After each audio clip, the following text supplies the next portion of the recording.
नमस्कार, स्वागत है आपका इंडिया न्यूज बिजनेस पर और मैं हूं आपके साथ दीक्षा राठौर। आइए नजर डालते हैं आज की टॉप 10 खबरों की ओर।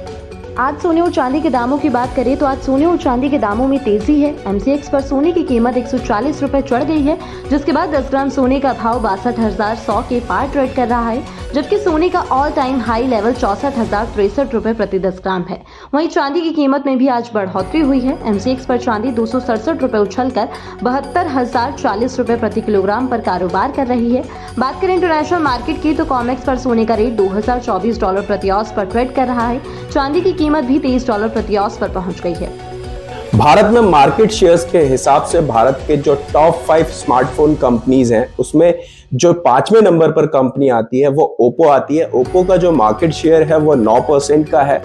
चौथे नंबर पर जो कंपनी आती है वो Xiaomi आती है। Xiaomi की अगर हम बात करें तो इसका जो मार्केट शेयर है वो 11.7% का है। तीसरे नंबर पर जो कंपनी आती है वो Vivo आती है। Vivo का मार्केट शेयर जो है वो 14.2% का है। दूसरे नंबर पर जो कंपनी आती है वो Realme आती है। Realme का मार्केट शेयर जो है वो 14.2% का है। एंड सबसे टॉप पे जो कंपनी आती है वो Samsung आती है। Samsung का जो मार्केट शेयर है वो 18.5% है। इसके अलावा अगर हम एप्पल की बात करें तो एप्पल जो है वो 8वें नंबर पर आता है और एप्पल का जो मार्केट शेयर है वो 5.5% का है। देश भर को जिस पल का इंतजार था वो पल आ ही गया। बिग बॉस के 17th सीजन का फिनाले जोर शोर से हुआ। टॉप 2 में मुनव्वर फारूकी और अभिषेक कुमार पहुंचे, लेकिन जीत स्टैंड अप कॉमेडियन की हुई। मुनव्वर ने बिग बॉस 17th जीत के ट्रॉफी अपने नाम कर ली, वहीं अभिषेक कुमार बिग बॉस 17 के रनर अप बने। विजेता बनते ही मुनव्वर फारूकी को बिग बॉस 17 की ट्रॉफी के अलावा प्राइज मनी के तौर पर 50 लाख रुपए और हुंडई क्रेटा कार इनाम में दी गई। साथ ही बिग बॉस 17 के विनर मुनव्वर फारूकी को ट्रॉफी, पैसा और कार के साथ साथ खूब सारा नेम और फेम भी मिला। बिग बॉस विनर्स के इतिहास में अब मुनव्वर फारूकी का नाम दर्ज कर दिया गया है। मुनव्वर ने टॉप 3 में आए अभिषेक और मनारा को मात दी और वो टॉप 2 में आ गए, जिसके बाद अभिषेक को मात देते हुए बिग बॉस की ट्रॉफी जीत ली और इससे पहले उन्होंने लॉकअप रियलिटी शो भी जीता था। जनवरी के लास्ट वीक में 7 कंपनी की जो मार्केट वैल्यू थी उसमें लगभग 1.6 लाख करोड़ की गिरावट देखी गई। सबसे ज्यादा जो गिरावट देखी गई वो HDFC के मार्केट वैल्यू में गिरावट देखी गई।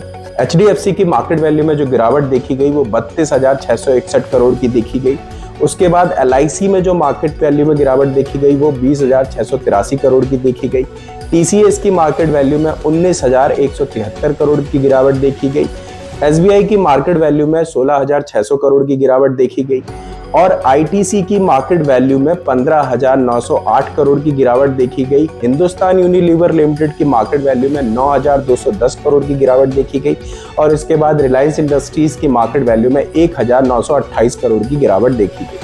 दिग्गज अरबपतियों की दौलत में बड़ा उलटफेर देखने को मिला है, जिसके चलते फ्रांसीसी अमीर बर्नार्ड एर्नॉल्ट ने एक बार फिर दुनिया के सबसे अमीर इंसान का ताज अपने नाम कर लिया है।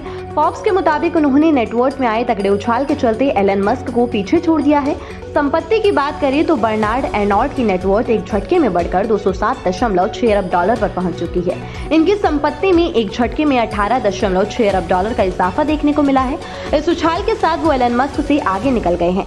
मस्क की कंपनी टेस्ला के शेयरों में जारी भारी गिरावट के चलते उनकी नेटवर्थ कम होकर $204.7 अरब हो गई है, यानी कि अब दोनों अरबपतियों के बीच $2.9 अरब का फासला हो गया है। इस साल 2024 की शुरुआत से अब तक अगर कमाई की बात करें तो फ्रांस के 74 वर्षीय अरबपति बर्नार्ड एर्नॉल्ट ने $7.25 अरब की कमाई की है, जबकि दूसरी ओर 52 वर्षीय एलन मस्क को तगड़ा घाटा हुआ है। उनकी संपत्ति में इस साल अब तक $30.5 अरब की कमी आ चुकी है। हीरो मोटोकॉर्प ने एक ऐसा कन्वर्टेबल व्हीकल लॉन्च किया है जिसको आप 2 व्हीलर से 3 व्हीलर और 3 व्हीलर से 2 व्हीलर में कन्वर्ट कर सकते हैं, यानी कि कभी भी आप अपने 3 व्हीलर को एक नॉर्मल स्कूटर में कन्वर्ट कर सकते हैं। इस कन्वर्टेबल व्हीकल को हीरो मोटोकॉर्प ने सर्ज का नाम दिया है। जयपुर में हीरो वर्ल्ड 2024 का इवेंट ऑर्गेनाइज कराया गया था। इस इवेंट में हीरो ने अपना ये जो मल्टीपर्पज व्हीकल है इसको लॉन्च किया था और इसकी जो सीरीज लॉन्च की गई है ये सर्ज S32 सीरीज लॉन्च की गई है। मात्र 3 मिनट में आप इसको 3 व्हीलर से 2 व्हीलर में कन्वर्ट कर सकते हैं। अगर हम इसकी टॉप स्पीड की बात करें तो जब ये 3 व्हीलर की पोजीशन में रहेगा तो इसकी मैक्सिमम स्पीड जो है वो 45 किलोमीटर पर आवर की रहेगी और अगर आप इसे 2 व्हीलर में कन्वर्ट कर देंगे तो इसकी जो मैक्सिमम स्पीड है वो 60 किलोमीटर पर आवर की रहेगी। 1 फरवरी 2024 को देश की फाइनेंस मिनिस्टर निर्मला सीतारमण जो है वो देश का यूनियन बजट पेश करेंगी। आपको बता दें कि ये 6वीं बार देश का लगातार यूनियन बजट प्रेजेंट करेंगी। लेकिन क्या आपको मालूम है कि ऐसे कौन से फाइनेंस मिनिस्टर रहे हैं जिन्होंने देश के लिए 6 या उससे ज्यादा बार यूनियन बजट पेश किया है? इसमें सबसे पहले जिसका नाम है वो टी कृष्णमाचारी और डॉक्टर मनमोहन सिंह का नाम है। इन्होंने 6 बार यूनियन बजट पेश किया है। इसके बाद अगर हम बात करें तो यशवंत सिन्हा, CD देशमुख और यशवंत राव चौहान, इन्होंने 7 बार यूनियन बजट पेश किया है। इसके बाद प्रणब मुखर्जी और P चिदम्बरम, इन्होंने देश के लिए 9 बार यूनियन बजट पेश किया। और सबसे ज्यादा बार जिन्होंने देश के लिए यूनियन बजट पेश किया है वो मोरारजी देसाई ने पेश किया है। इन्होंने 10 बार देश के लिए यूनियन बजट पेश किया है। ज्ञानवापी मंदिर से जुड़े मामले में ASI ने जिला जज की अदालत में कुछ इंपॉर्टेंट रिपोर्ट पेश की। आपको बता दें कि रिपोर्ट में ASI ने बताया है कि ज्ञानवापी की जो पश्चिमी दीवार है उस पर पहले से ही मंदिर का इकलौता हिस्सा जो है वो मौजूद है। ज्ञानवापी परिसर में मस्जिद को बनाने के लिए मंदिर को तोड़ के उसके ढांचे को जो है वो उपयोग में लिया गया था। लेकिन अगर हम पश्चिमी दीवार की बात करें तो उसे कोई खास ज्यादा नुकसान नहीं पहुंचा है। अगर हम बात करें ASI की रिपोर्ट की तो ASI की रिपोर्ट के अकॉर्डिंग पश्चिमी दीवार के रिगार्डिंग ASI ने 1-1 इंच की जो डिटेल है वो शेयर की है। साथ ही आपको बता दें कि 32 ऐसे और इम्पॉर्टेंट प्रूफ मिले हैं जो कि साबित करता है कि ज्ञानवापी में मस्जिद नहीं मंदिर था। देश की राजधानी दिल्ली के अंदर सफर करने के लिए दिल्ली मेट्रो एक बहुत ही अच्छा ऑप्शन है। ट्रैफिक से बचाने के साथ ही इससे आपकी जेब पर भी कम भार पड़ता है। तो ऐसे में अगर आप दिल्ली घूमने के लिए मेट्रो का इस्तेमाल करते हैं तो आपके लिए DMRC का टूरिस्ट कार्ड एक बेहद किफायती ऑप्शन हो सकता है। इस टूरिस्ट कार्ड के जरिए आप कम बजट में दिन भर ट्रैवल कर सकते हैं।